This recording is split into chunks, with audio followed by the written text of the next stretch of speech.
Good afternoon. It is Tuesday, January 24th, 2023. And here in sunny southern Arizona, we've been enjoying some very, very cold temperatures with even some snow flurries and lots of snow on the mountains.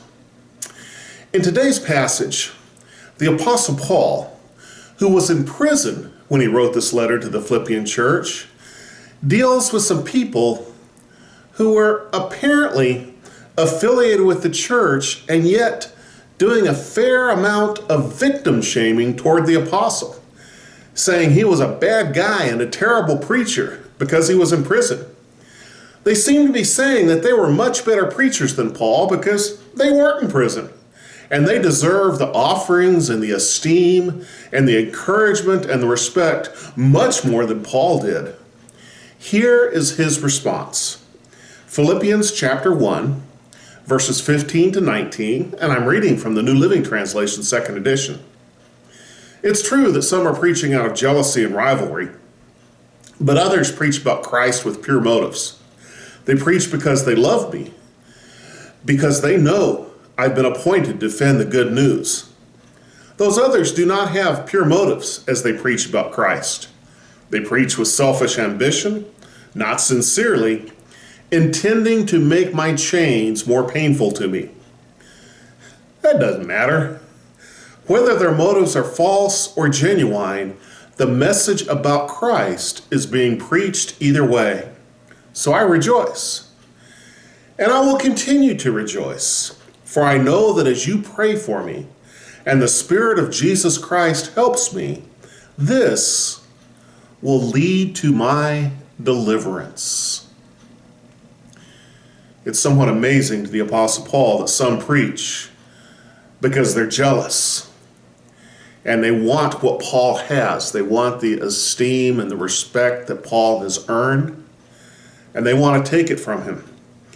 They preach to try and prove themselves as better preachers than Paul.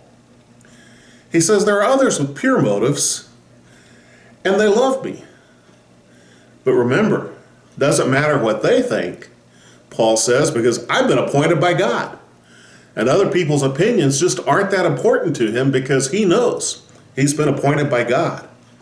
He says the bad ones preach with selfish ambition. They want stuff. They want some of those intangibles that Paul enjoys.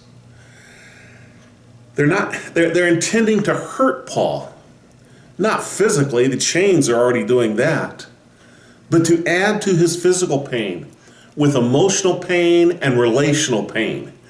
They make him feel bad about himself, or if they can hurt the relationships he has with others, they think, boy, we're going to get one over on him. We're going to grab some of what Paul's got.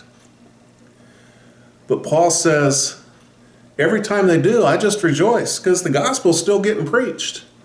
And what they're intending to do harm to Paul just makes him even happier.